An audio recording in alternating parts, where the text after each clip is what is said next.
Good morning. Thank y'all for coming. We had an interesting afternoon yesterday. We had a gentleman from the county who had come into the office around 1 p.m. yesterday afternoon and told us about potential human remains that he thought he had found on a location off of Sanford Road at the Little Lucci Creek there.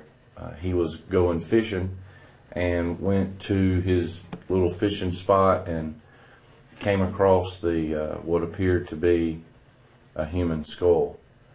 At that time, the sheriff's office followed him back out there. We secured the scene, determined that we do believe it is a human skull at this time, and we secured that scene last night and started the search of the area at daylight this morning.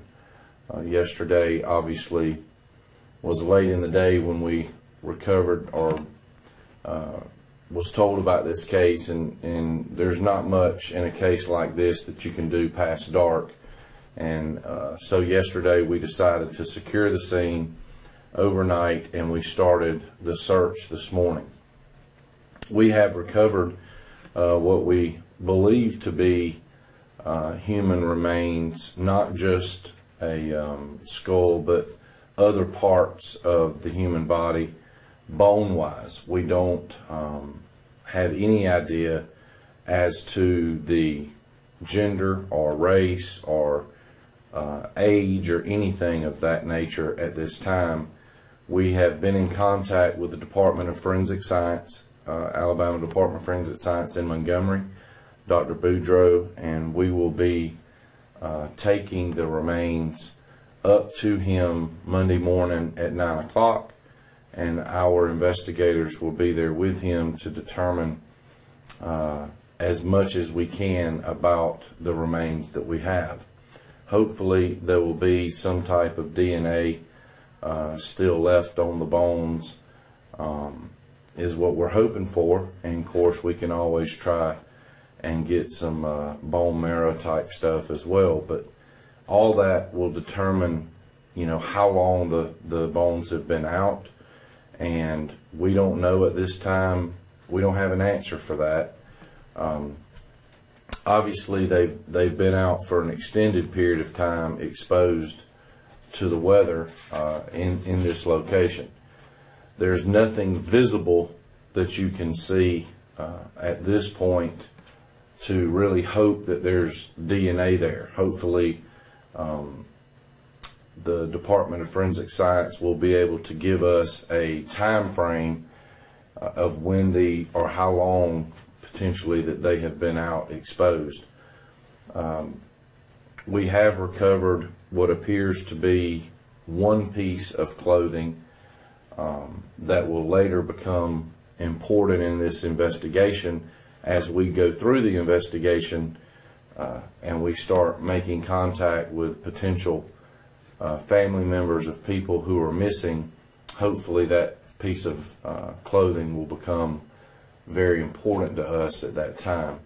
We have started looking into our area here of missing people and seeing if we have anybody that is still unaccounted for.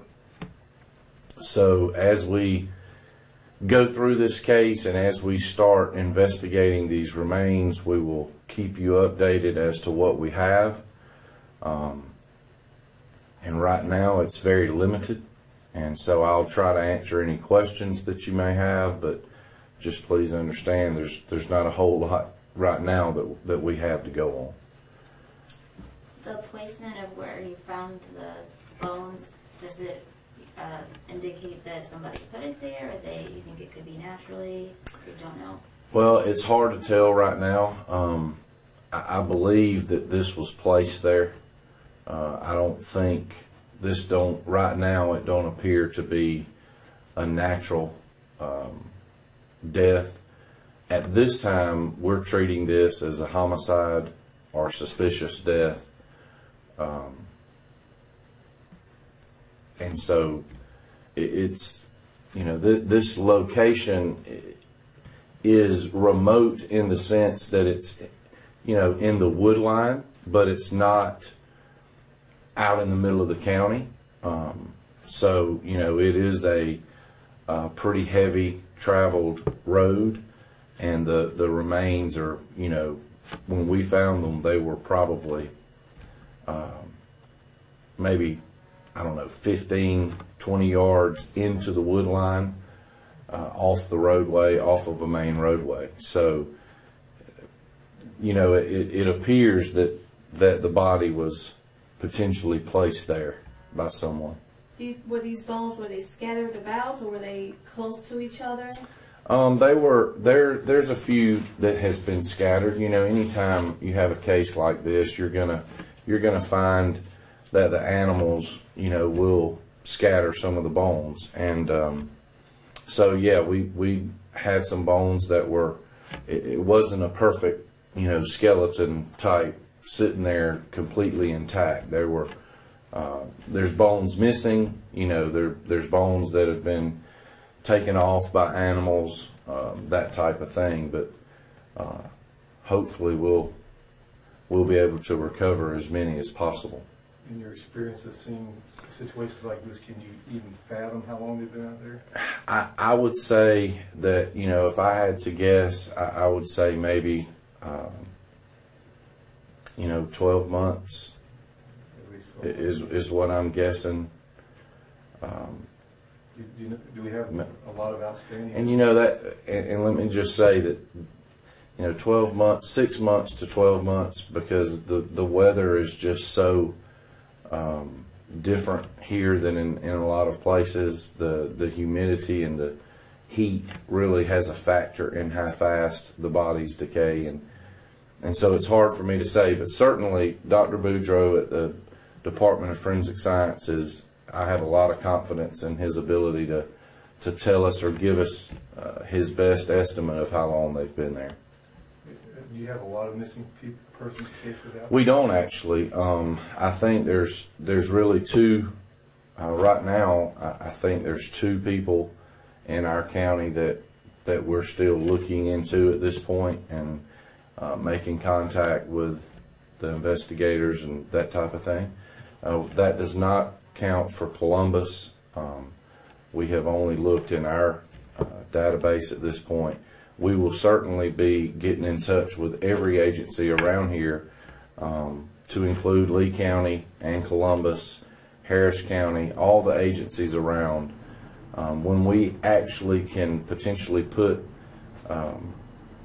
a gender or a race to something, we will certainly send that out over our computer, and see if, you know, any agency in the country is missing someone, if we can ever determine what that would be from our remains. So you can't tell if it's a male or a female at all? No, sir. Right now we have no idea whether it's male, female, it's age, race. No, sir. We have no idea. And the gentleman who found the bones, is this a common spot for him to come and go? It is. He says that that he has, you know, fished that spot lots of times. The way he gets to the spot on the creek bank varies. He sometimes walks a route, but yesterday when he was walking to his little fishing spot, he noticed the remains, or part of them. As far as the search, what exactly are you all searching for today?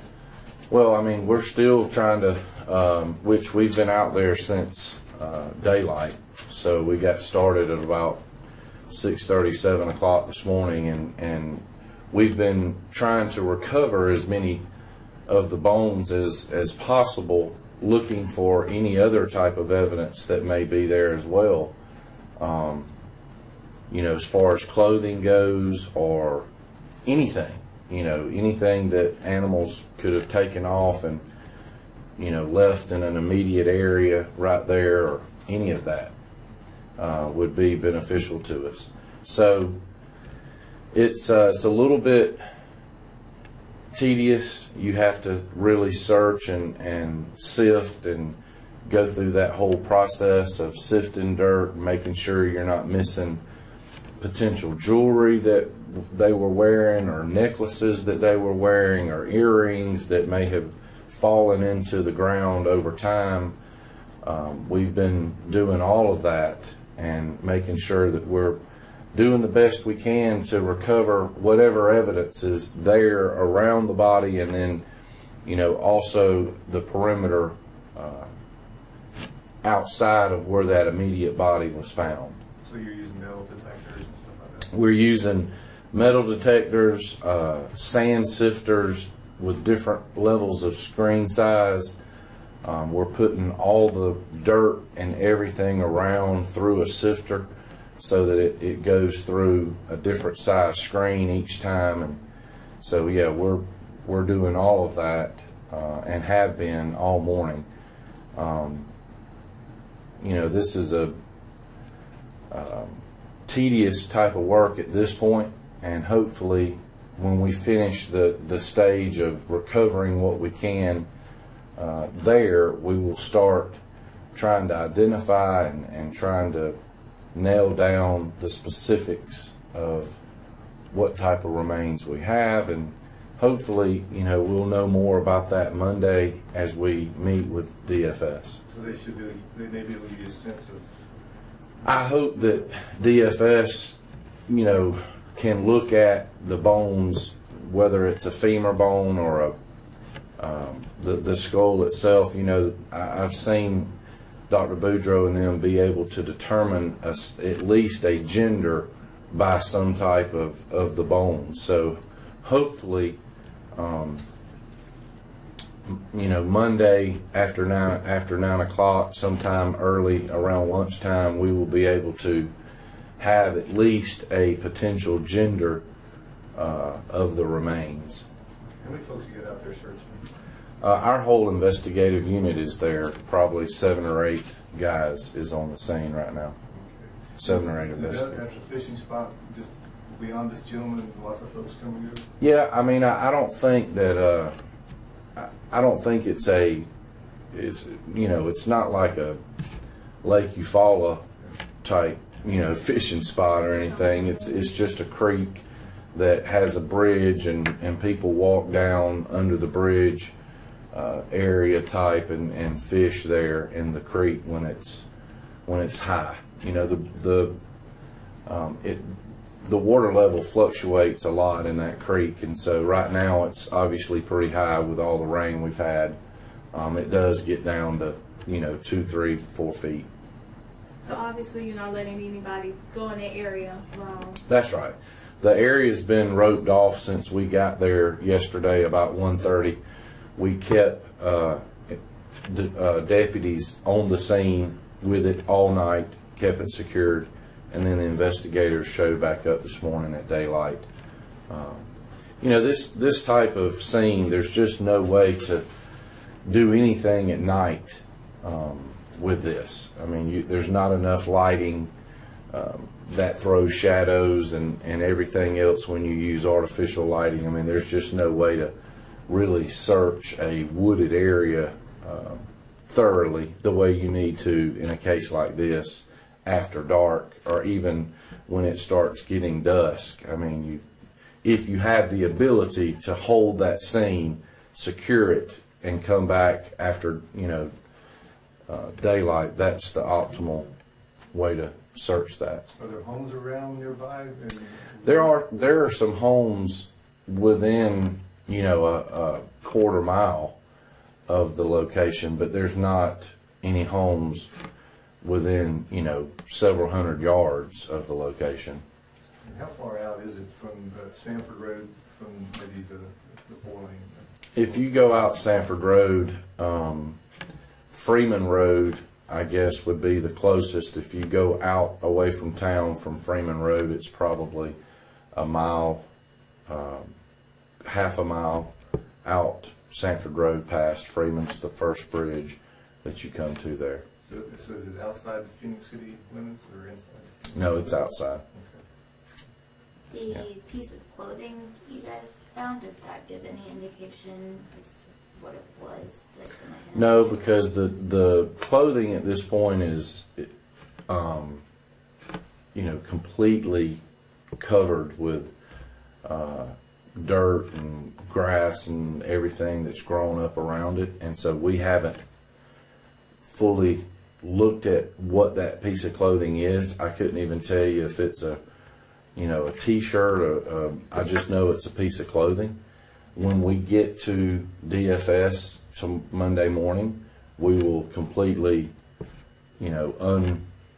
stretch it out, look at it, photograph it, examine it. But we don't want to do that because of what potentially may be under it. We just scoop the whole thing onto a bag until we get to DFS. And once we get there, we will thoroughly examine the piece of clothing, determine what type of clothing it is, and then hopefully that'll give us some idea too. But right now we don't have any idea. I won't let them uncover that till we get to up there with Dr. Boudreaux and the lab. You expect to wrap up the search today, is that right? Oh yes, sir. I think we'll be through with that area today. I think we'll be through with it this afternoon. So. I know you said it was outside Phoenix city limits. Is that considered the county, or is it like sealed? No, it's Phoenix City, but it's outside their jurisdiction. It's in Russell County. Yeah. Portion of that. Mm-hmm. Was it tall grass or short grass? It was a wooded area. I mean, it was, some of the sage was, waist high. Some of it was trees, Just stumbled over. Yeah. Are you going to possibly interview any neighbors or anyone else in the area? Well, we've talked to some of the neighbors, and of course, they're when you say neighbors, I mean there's really nobody very very close. In fact, there's no house in sight of the bridge, so we will be probably talking to folks that travel that road, but there's no house in sight. And if anybody's seen anything that may be related to Sure, if somebody remembers seeing something strange, over the last 6 months to a year, on Sanford Road, give us a call, please. I mean, you may think it's nothing, but we would at least like to check it out and see, if it turns into anything. I mean, that's how things get solved, is something that somebody sees that's very non-relevant at the time, but as time passes and you find out something else has occurred, then it comes extremely relevant, and that's how, cases get solved. So yeah. What number should folks call if they have 334-298-6535. And we will, leave their name and number, and we'll have an investigator get back in touch with them. How optimistic are you about being able to get enough evidence to close this case? Well,